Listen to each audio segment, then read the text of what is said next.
নববর্ষের দিন সোনার দোকানে সকাল থেকেই ভিড়। তার মাঝে হঠাৎ করেই অসুস্থ হয়ে যান ওই সোনার দোকানের মালিকের স্ত্রী। অ্যাসিডিটি হয়েছে বলে তাকে হজমের ওষুধও দেওয়া হয়, কিন্তু রাত বাড়তেই অবস্থার অবনতি হয়, হার্ট অ্যাটাকে মারা যান তিনি। এরপর শ্রাদ্ধ শান্তি মেটে বড় মেয়ে বুকে পাথর বেঁধে পরীক্ষা দেয়। তখনও বাড়িতে আত্মীয় স্বজন ভর্তি। দুপুরবেলা খাওয়া দাওয়ার জন্য বারবার ডাকা হচ্ছিল বড় মেয়েকে, কিন্তু সে তখন কানে হেডফোন দিয়ে কারোর সঙ্গে চ্যাটিংয়ে ব্যস্ত।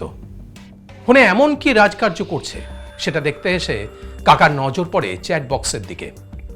সেখানে সে কোনো এক অজিতের সঙ্গে চ্যাট করছিল।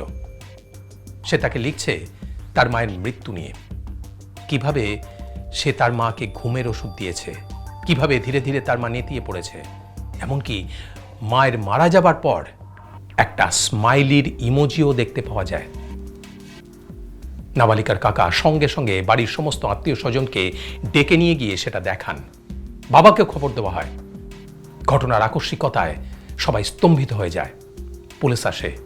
পুলিশের জেরায় জানা যায় স্কুলে যাবার পথে তার সঙ্গে আলাপ হয়েছিল এই অজিত বলের একটি ছেলের সঙ্গে। অজিত মধ্যবিত্ত বাড়ির ছেলে, ITI এর 2য় বর্ষের ছাত্র। কিন্তু এই মেয়েটির মা তাদের এই সম্পর্কের কথাটা জানতে পেরে যায়, আর তারপরেই মা আর মেয়ের মধ্যে শুরু হয়ে যায় অশান্তি। কারণ মা চাননি যে তার মেয়ে এত কম বয়সে প্রেমের সম্পর্কে জড়িয়ে পড়ুক, তাতে তার পড়াশোনার ক্ষতি হবে। আর তাতেই মা চক্ষুশূল হয়ে যায় মেয়ের। মাকে শেষ করে দেওয়ার জন্য প্ল্যান করতে থাকে 16 বছরের প্রেমিকা তার 20 বছরের প্রেমিকের সঙ্গে।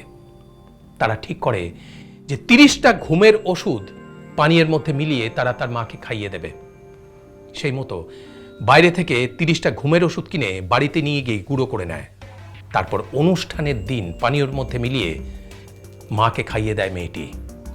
মা ধীরে ধীরে অসুস্থ হয়ে পড়ে, নেতিয়ে যায়, এমনকি রাত্রেবেলা তার মৃত্যুও হয়। সবটাই সে তার প্রেমিককে মেসেজ করে জানায়। একটা কথা আমরা বারবার বলি যে বয়ঃসন্ধির সময় প্রত্যেকটি সন্তানদের মধ্যে নানান রকম নতুন নতুন অনুভূতির জন্ম হয়। এই সময় শুধুমাত্র শাসন নয়, তাদের সঙ্গে বন্ধুর মতন মিশে তাদের দুনিয়াটাকে আবিষ্কার করার প্রয়োজনীয়তা রয়েছে প্রত্যেকটি অভিভাবকের। তবেই কিন্তু আপনি আপনার সন্তানের এবং নিজেকেও সুরক্ষিত রাখতে পারবেন।